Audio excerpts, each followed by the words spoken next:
जय हिंद. सगळ्यांचं स्वागत आहे. आपला आजचा विषय आहे नीट 2026ची परीक्षा.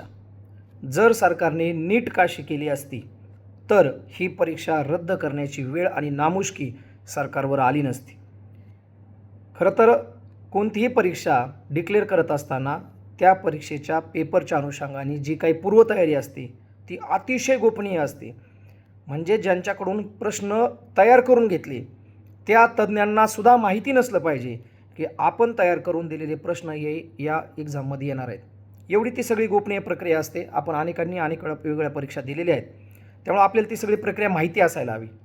परंतु एवढी गंभीर परीक्षा असताना देशाचं आरोग्याचं भवितव्य ठरवणारे उद्याचे डॉक्टर्स ज्या परीक्षेच्या माध्यमातून आपल्याला उद्या घडवायचे आहेत अशा महत्त्वाच्या अतिशय महत्त्वाच्या व्यक्तींची परीक्षा 2-2, 3-3, 4-4 वर्ष अहोरात्र कष्ट करणारे विद्यार्थी, पोटाला चिमटा घेणारी आई, मुलांच्या करिअरसाठी अहोरात्र कष्ट करणारा बाप, त्यांचं अर्थकारण आणि सगळी कौटुंबिक परिस्थिती या सगळ्या गोष्टींचा जर विचार केला तर कमीत कमी 23 लाख विद्यार्थ्यांना उद्ध्वस्त करण्याचा डाव हा या नीट परीक्षेच्या माध्यमातून घातलेला आहे.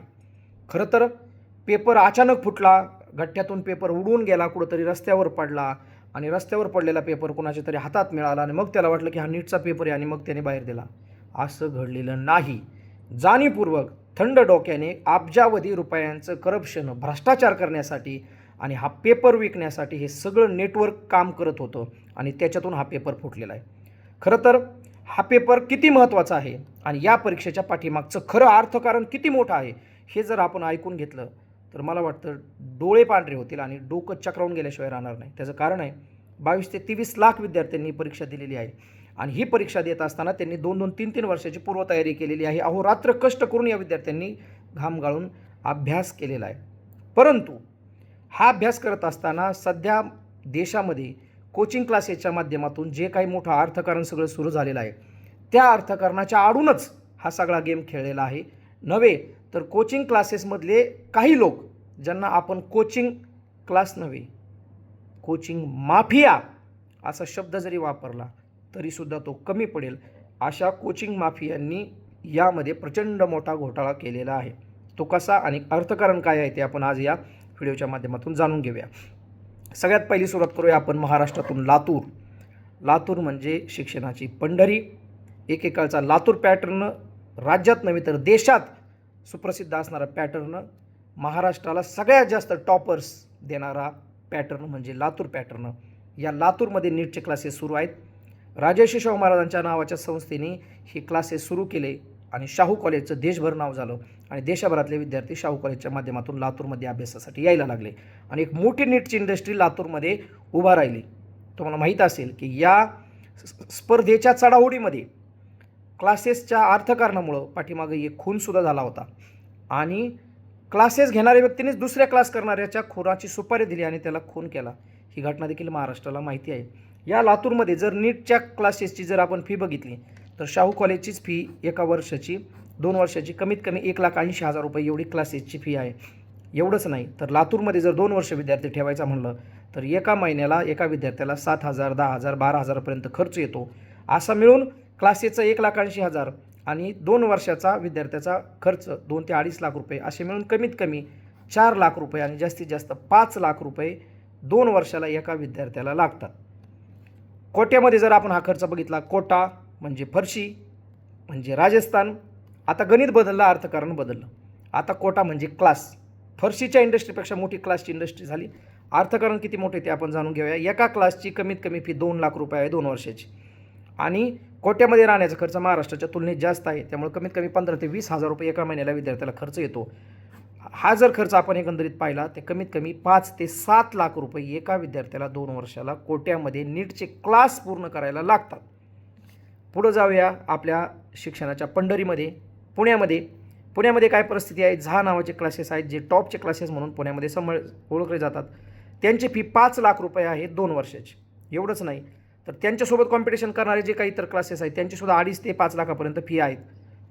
पण मी फक्त उदाहरण म्हणून तुम्हाला सांगतो आहे. क्लासेसची यादी आणि नावसुद्धा आपल्याला फी सहित सगळं माहिती आहे आणि ते बॅनरबाजी करून, जाहिरात करून ते सगळ्यांना आरडून ओरडून सांगत असतात की आम्ही एवढे टॉपर्स आणले. आज रोजी महाराष्ट्रातल्या एकाही राजकीय पक्षाची एवढी परिस्थिती नाही की तो क्लासेस एवढे बॅनर लावू शकतो. का? क्लासेस एवढ्या जाहिराती तो देऊ शकतो. पहिल्या पानावरच्या जाहिरातीची किंमत 10 ते 15 लाख रुपये असते एका पेपरची.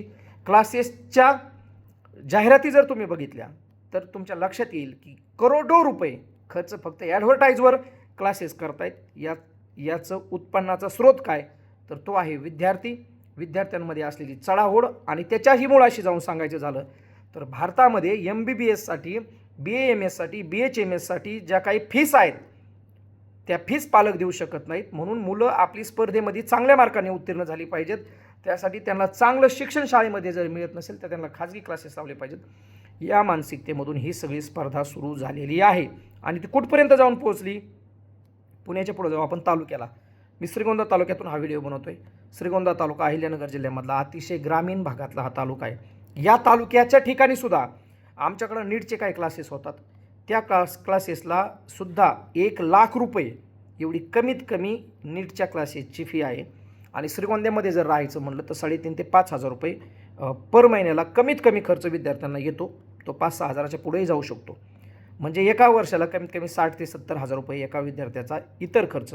आणि क्लासेसचे 50,000 रुपये म्हणजे कमीत कमी 2 ते 2.5 लाख रुपये हा तालुक्याच्या ठिकाणचा खर्च आहे. तालुक्याला 2 वर्षासाठी 2 ते 2.5 लाख रुपये लागतात. पुण्यामध्ये 5 ते 6 लाख रुपये लागतात. कोट्यामध्ये 6 ते 7 लाख रुपये लागतात. आणि लातूरमध्ये सुद्धा 5 ते 6 लाख रुपये विद्यार्थ्यांना लागतात. आता आपण जर सरासरी याचा सगळा खर्च काढला तर 22 लाख विद्यार्थी, त्यातले 20 लाख विद्यार्थी मी घेतलेल्या माहितीनुसार आणि या सेक्टरमध्ये काम करणाऱ्या ज्यांचा 20-25 वर्षाचा अनुभव आहे अशा लातूरमधल्या काही प्राध्यापकांकडून मी माहिती घेतली, जे की माझे मित्र आहेत. अगदी शाहू कॉलेजपासून ही सगळी माहिती आपण कलेक्ट केलेली आहे. तर त्यांनी दिलेल्या माहितीनुसार कमीत कमी 20 लाख स्टुडंट, आकडा त्यापेक्षाही जास्त आहे, परंतु कमीत कमी 20 लाख विद्यार्थी असे आहेत ज्यांनी क्लासेस लावून नीटच्या एक्झामची तयारी केलेली आहे. त्यांचा जर खर्च आपण जर सरासरी काढला म्हणजे 3 लाख रुपये एवढा मिनिमम आपण खर्च जर काढला तर 20 लाख गुणिले 3 लाख जर केलं तर आपल्याला 6,000 करोड रुपये हे फक्त क्लासेसचा अर्थकारण तुमच्या लक्षात येईल. हे कमीत कमी धरलं आहे आपण. 3 लाख रुपये हा खर्च कमीत कमी धरलेला आहे. हा जर 5 लाख रुपये धरला तर कमीत कमी 10,000 करोड रुपये. किती? खरं नाही वाटत? 10,000 कोटी रुपये हे नीटच्या परीक्षेच्या तयारीसाठी भारतामध्ये विद्यार्थी खर्च करतायत. किती? 10,000 करोड रुपये. एवढं मोठं अर्थकारण हे फक्त एका एक्झामच्या क्लासच्या पूर्वतयारीचं आहे. मग हे विद्यार्थी 2-2.5 वर्ष काम करणार, 3 वर्ष 4 वर्ष अभ्यास करणार. अभ्यास केल्याच्या नंतर परीक्षा देणार. परीक्षा दिल्यानंतर त्यांचं सिलेक्शन होणार आणि मग त्यांचा BAMS, BHMS, MBBSसाठी भारतामध्ये नंबर लागणार. त्याचा खर्च वेगळा. बांधवने गोष्ट लक्षात घ्या. एवढ्या मोठ्या अर्थकारणामध्ये लूपहॉल सोडून, परीक्षेचे पेपर फोडून नव्हे तर ते विकून या देशातल्या गोरगरिबांच्या, कष्टकऱ्यांच्या पोरांचं आयुष्य सरकारी यंत्रणा उद्ध्वस्त कशा करतायत ते आपण समजून घेऊया.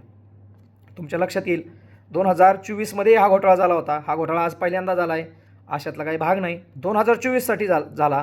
प्रदीप कुमार जोशी हे अखिल भारतीय विद्यार्थी परिषदेशी संबंधित असणारी व्यक्ती, जे की प्रखर हिंदुत्ववादी संघटना म्हणून भारतामध्ये ओळखल्या जातात. त्या हिंदुत्ववादी संघटनेशी संबंधित असणारी व्यक्ती जी की UPSCला अध्यक्ष होती. त्याच्यानंतर मध्य प्रदेश ज्याला आपण मध्य प्रदेशचे MPPSC हे जे बोर्ड आहे महाराष्ट्राच्या MPSC सारखं, तिथंही ते अध्यक्ष होते. छत्तीसगडला सुद्धा PSCला ते अध्यक्ष होते. अशा एका अतिशय महत्त्वाच्या जबाबदार पदाधिकाऱ्याच्या काळामध्ये हा घोटाळा 2024 साली झाला होता. त्याच्यामध्ये सुद्धा जवळपास 48 जणांवरती कारवाई झाली, गुन्हे दाखल झाली, CBIने त्याचाही तपास केला. परंतु प्रदीप कुमार जोशी यांच्यापर्यंत ही सगळी सूत्र पोहोचली नाहीत. परिणामी त्यांचं प्रमोशन झालं आणि ते देशामध्ये एका मुख्यमंत्र्याच्या सगळ्यात महत्त्वाच्या पदावर ते आज कार्यरत आहेत. चला तो विषय सोडून देऊया. प्रदीप कुमार जोशींचं पुढे जाऊन काय काय होते, काय काय करतायत त्याची माहिती सगळी आपण वेळोवेळी घेऊया आणि पाहूया की देशामध्ये ज्यांच्या कार्यकाळात घोटाळे झाले, सर्वोच्च झाले, अतिउच्च झाले, त्यांना केंद्र सरकारने, आपल्या सरकारने, मायबाप सरकारने काय बक्षीस दिलं. असाच घोटाळा 2024 साली झाला होता. या घोटाळ्याचा जर CBIने खरोखरच मुळाशी जाऊन तपास केला असता तर 2026 साली परत हाच घोटाळा करायची हिम्मत देशामध्ये कुणीच केली नसती. परंतु CBIने काय केलं त्याही केसचा अभ्यास आपण पुढे जाऊन करू. त्याची माहिती आपण आता CBIकडून मागवणार आहोत आणि कळेल आपल्याला की पुढे जाऊन या घोटाळ्यांचं नेमकं काय होतं भारतामध्ये. CBIने आत्तापर्यंत काय केलं त्याची एक माहिती आपण पाहूया. राजस्थानमध्ये CBIने रेड टाकली आणि SOG या डिपार्टमेंटकडून त्यांनी कागदपत्र ताब्यात घेतली. देशात महाराष्ट्र, पुणे, केरळ, उत्तराखंड आणि महाराष्ट्रातलं लातूर अगदी आमच्या जिल्ह्यापर्यंत, अहमदनगर, अहिल्यानगर जिल्ह्यापर्यंत याची सगळी सूत्रं आलेली आत्तापर्यंत पोहोचलेली आहेत. एका व्यक्तीला अटक झाली, त्याचं नाव आहे शुभम खैरनार. हा BAMSचा विद्यार्थी आहे नाशिकमधला. याच्याकडं पुण्यातून पेपर आला आणि नंतर आणखी एक लोखंडे नावाचा एक विद्यार्थी आहे ज्याचंही नाव आणखी एका एजंटचं नाव समोर आलं. तो अहिल्यानगरचा आहे. पुण्यातून शुभम खैरनारला पेपर आला. त्यांनी तो पेपर पुढं अनेक लोकांना टेलिग्रामच्या माध्यमातून फॉरवर्ड केला.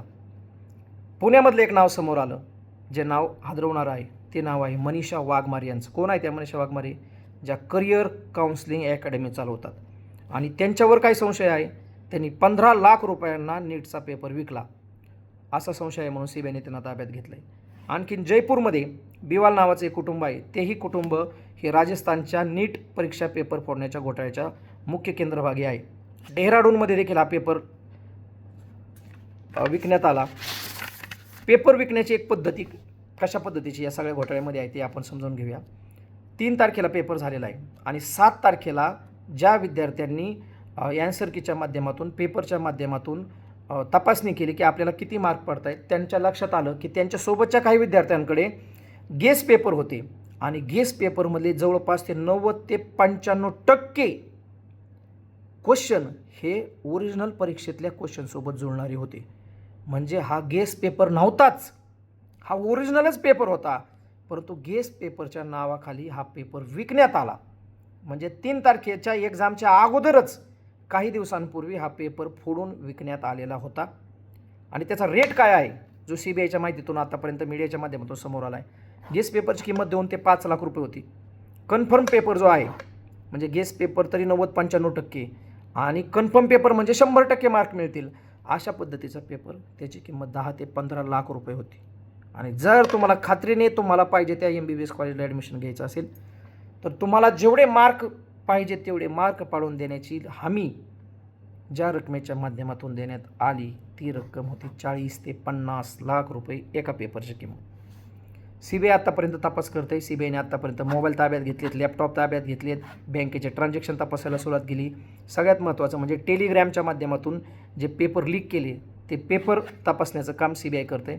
हँडरायटिंगमध्ये म्हणजे जे क्वेश्चन पेपर आले ते क्वेश्चन पेपर जसेच्या तसे न पाठवता हँडरायटिंगमध्ये ते क्वेश्चन लिहिले गेले, त्याच्याबरोबर ॲन्सरला टिकमार्क करून हाताने लिहिलेले पेपर वितरित करण्यात आले हँडरायटिंगमध्ये. ते पेपर देखील आता CBI तपासते. त्याच्यानंतर ॲडमिट कार्ड जे विद्यार्थ्यांकडे असतं ते, त्याच्याबरोबर कॅन्डिडेट कोण ह्याच्यामध्ये सहभागी होतं ते सगळे लोक ह्याच्यामध्ये आहेत. खरं तर नाशिकच्या प्रिंटिंग प्रेसमधून हा पेपर लीक झाला. भारत सरकारची अधिकृत असलेली शासकीय प्रिंटिंग प्रेस जिथं नोटा छापल्या जातात, जिथं स्टॅम्प पेपर छापले जातात. आता स्टॅम्पचा विषय निघाला म्हणून सांगतो की याच प्रिंटिंग प्रेसच्या माध्यमातून जुनं मशीन तेलगीने विकत घेतलं होतं आणि तेलगीने त्याच्या माध्यमातून सेम टू सेम भारत सरकारसारखे स्टॅम्प छापले आणि देशभरात स्टॅम्प घोटाळा गाजला. तेलगीचं पुढं काय झालं ते तुम्हाला सगळ्यांना माहिती आहे. खरं तर या घोटाळ्यामागचं खरं कारण जे आहे ते आहे अर्थकारण. मी तुम्हाला सांगितलं ते कमीत कमी 10,000 कोटी रुपये वर्षाला उलाढाला असलेली एक इंडस्ट्री भारतामध्ये आहे. त्याच्यामध्ये काही कोचिंग माफिया अशी आहेत. लातूरमधली एक क्लिप मी ऐकली सोशल मीडियाच्या माध्यमातून, तुम्ही ऐकली असेल. त्यात एका 2 मुलींच्या मुलाखती घेताना एक कोचिंग क्लासवाला दिसतोय आणि तो म्हणतोय की दीदी तुला किती मार्क पडले आणि मी जे गेस पेपर तुला दिले होते त्यातले किती प्रश्न आले. तर ती मुलगी सांगते सर जवळपास 90-95% प्रश्न तुम्ही दिलेले आले होते. 90 ते 95% प्रश्न कोचिंग क्लासवाल्याला अगोदरच माहीत होतात आणि तेच प्रश्न परीक्षेला येतात आणि त्याची जाहीर मुलाखत घेऊन ती सोशल मीडियाच्या माध्यमातून क्लासेसची जाहिरात करण्यासाठी सर्रेआम वितरित केली जाते. त्याचं कारण एक आहे की या घोटाळ्याच्या पाठीमागे जे क्लासवाले आहेत त्यांचं अर्थकारण मोठं आहे. ज्यांनी हे पैसे कमावले त्यांनी हे पेपर फोडण्यासाठी वापरले पेपरफोडीतून परत अब्जावधी रुपये उभा केले आणि हा सगळा खेळ, हा सगळा डाव सरकारच्या अधिकाऱ्यांच्या मदतीशिवाय होऊ शकत नाही. त्याच्यापेक्षाही पुढे जाऊन सांगतो, भारतामधला अजूनपर्यंतचा एकही घोटाळा हा भारतातल्या राज्यकर्त्यांच्या शिवाय झालेला नाही. सरकार कोणतंही असो, प्रत्येक सरकारच्या काळामध्ये इथं घोटाळे झालेले आहेत आणि प्रत्येक घोटाळ्यामध्ये सरकारचा कुणीतरी मोठा नेता, सरकारचा कुणीतरी मोठा अधिकारी आणि सरकारी यंत्रणेतले शेकडो लोक हे प्रत्येक घोटाळ्यामध्ये, गाजलेल्या घोटाळ्यामध्ये सहभागी असल्याची आत्तापर्यंत गोष्ट निदर्शनास आलेली आहे. त्यामुळे या घोटाळ्याच्या मुळाशी कोणत्या पक्षाचे नेते आहेत, ते पुढं जाऊन CBI त्यांना रडारवर घेणार का शुभम खैरनार, मनीषा वाघमारे आणि असे इल्लू टिल्लू इडलिंबू लोक धरणार आणि हा सगळा घोटाळा त्यांच्या माथी थापवणार का? हा या घोटाळ्यामागचा सगळ्यात मोठा प्रश्न आहे. कारण मुळाशी बोर्डाचे प्रमुख, कर्मचारी, अधिकारी आणि ज्या राजकीय नेत्यांनी याच्यातून पैसे कमवले ते सगळेच्या सगळे लोक CBI ही एजन्सी सगळ्यांना समोर आणणार आहे का 2024 सारखंच फक्त इल्लू टिल्लू इडलिंबू सारखा तपास करून काहीतरी करून चार्जशीट कोर्टात नेऊन दफन करायचं, तिथे गेल्यावर 10, 20, 25 वर्षांनी मग कोर्टाचा निकाल लागणार आणि मग 2024च्या नीट परीक्षेमध्ये घोटाळा झाला म्हणून 2050 साली त्यांना सजा होणार आणि मग 2026, 27 पुढे जाऊन प्रत्येक परीक्षेमध्ये असेच घोटाळे चालू राहणार का? हा खरा प्रश्न आहे. आणि म्हणून या व्हिडिओच्या माध्यमातून माझी एक विनंती आहे की हा व्हिडिओ ज्यांच्यापर्यंत जाईल त्यांनी हा व्हिडिओ सोशल मीडियाच्या माध्यमातून फॉरवर्ड करा. हा व्हिडिओ लाईक कमेंटसाठी नाही, हा व्हिडिओ जनजागृतीसाठी आहे. 22-23 लाख लोक, मुलं म्हणजे कमीत कमी 1 कोटी कुटुंब, 1 कोटी लोकांचा हा प्रश्न आहे. कारण घरातला मुलगा जर नीटच्या परीक्षेला जात असेल तर अख्ख्या घराचा अर्थकारण त्या पोरामुळे डिस्टर्ब झालेलं असतं.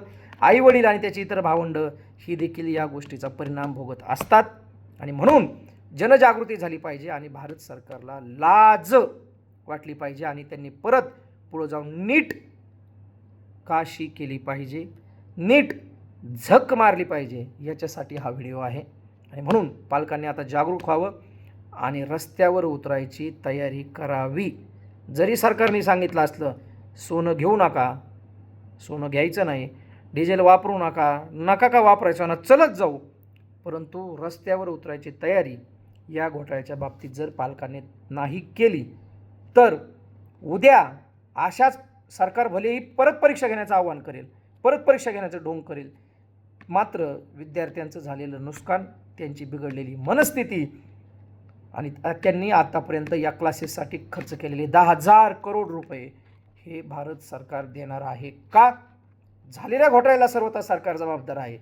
सरकारने या एक्झाममध्ये परीक्षा घेणाऱ्या पोरांची 1,500, 2,000, 1,700 रुपये फी परत देऊ नये. यांना कमीत कमी नुकसान भरपाई म्हणून कमीत कमी 10 लाख रुपये एका विद्यार्थ्याला द्यायची तयारी ठेवावी. जर देणार असेल तरच सरकारची भारतीय नागरिकांप्रती असलेली नीतिमत्ता चांगली आहे असा त्याचा अर्थ निघतो.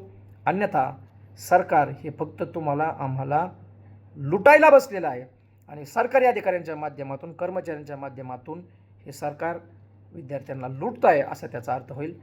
धन्यवाद. जय हिंद.